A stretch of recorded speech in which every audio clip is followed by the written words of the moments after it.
So during the initial test we had some snags. One thing is the melting chamber wouldn't stay in place. And the heaters that I had bought I thought were 380 watt, but it turned out they were actually 380 volt, so they would only get up to 60 degrees. I had some other heaters hanging around, so I just kind of wired them on for the test, and you can see that in the PIP there. And then we tried it. As tight as we could get the U-bolts, the melting chamber still slipped with the force pressing down from the plunger, so we reworked that. So what I did is I put the melting chamber in the lathe and I cut a couple of grooves in it to accept a U-bolt, so there won't be any more movement going on. Once the melting chamber is bolted to the framework, it'll be stuck in place.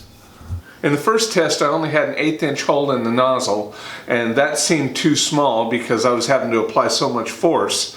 So I thought enlarging the hole would be a good idea. I increased it to 3/16 of an inch, and then all the molten plastic just ran out all on its own.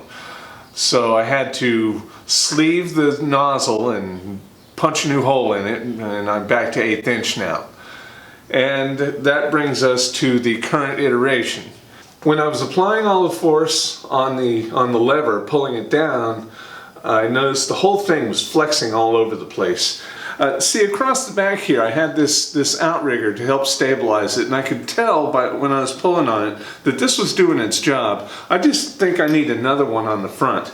Another one of the issues is that this upright here is too short. You know, I need space underneath the output nozzle of the melting chamber to put my mold. So I want a longer upright piece. So the first thing I'm going to do now is I'm going to install an outrigger on the front and then make 2 new uprights. Okay, so here's what I have so far. I've added this outrigger to the front. I've added additional feet onto the front. There's 4 feet on the front here. I put feet under the main tower.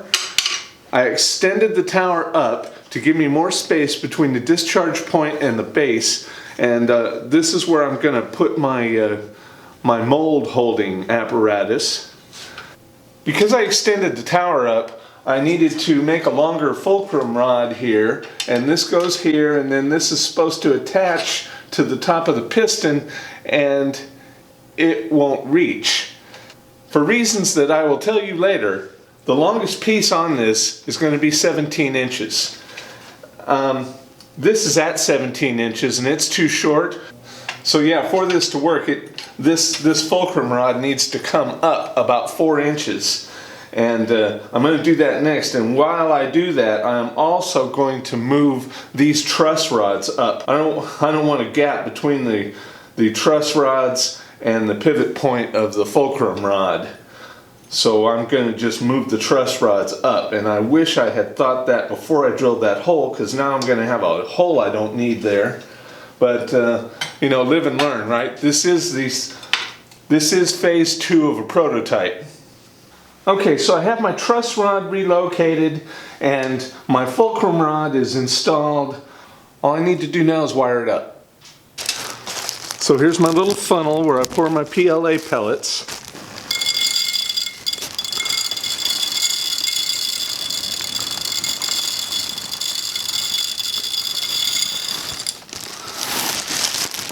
And it appears I've put too many.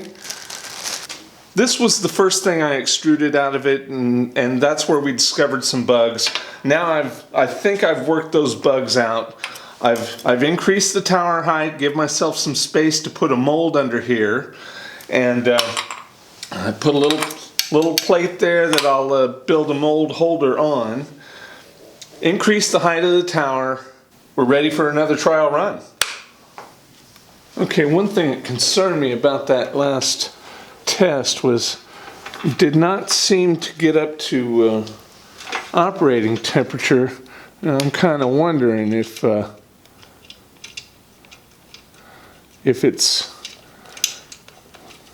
this thing's working. Okay, so that one's drawing 1/2 amp, 0.6. Now let me try this other one. Okay, and that one's working too. So these new heaters are not as strong as they're supposed to be.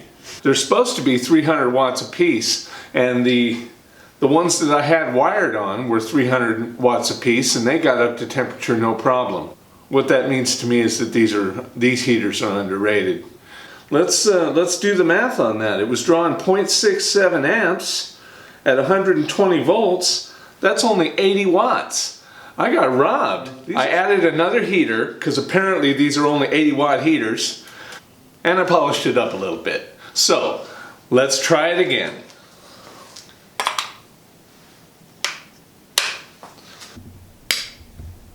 Did something just pop? I went back and reviewed the tape and something definitely popped. I saw a spark.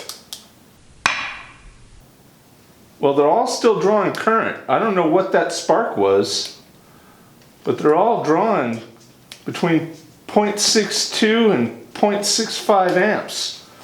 Let's just keep our fingers crossed, I guess. And it's definitely heating faster than it was before. Doesn't that melting chamber look pretty?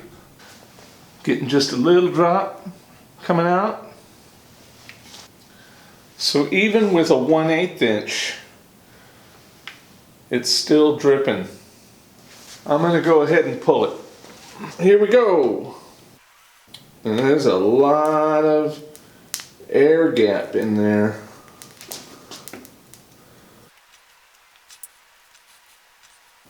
This is much more solid than it was before.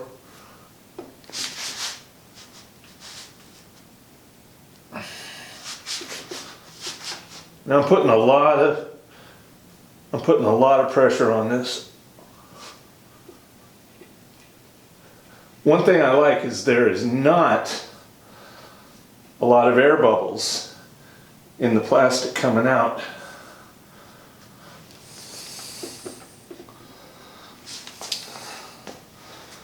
Okay. Now one thing, while it's still hot, I want to pull the piston back. Okay, that's not bad. I'm calling that a good proof of concept right there. Okay, if you take a look on this piston, that stuff right there is just a little bit of plastic that slipped past the piston seal. And I'm okay with that. That's not too bad. This is an interesting remnant. That's the second extrusion we did. Hardly any air bubbles in there. Very, very cool. Air bubbles are your worst nightmare on this kind of thing. And that is looking so good. Even though we got off to a little bit of a rough start and had to rework a couple of things, this machine is working. Now in the video I mentioned there's a reason that the longest dimension of any piece of this is 17 inches. And that is because that is the maximum length that will fit into a medium flat rate priority mail box. This machine weighs about 5 pounds. But I have it in mind to mass produce this machine and ship it out in a priority mail box. I put this together for myself for under $100, and it's got over 2 cubic inches of deposition. I think this is a viable product. What do you think? Please let me know in the comments below. Meanwhile, if you want to see my last video, click up here. And if you want to see something of mine that YouTube thinks you'll like, click over here. And have a good one, because I am having a great day today.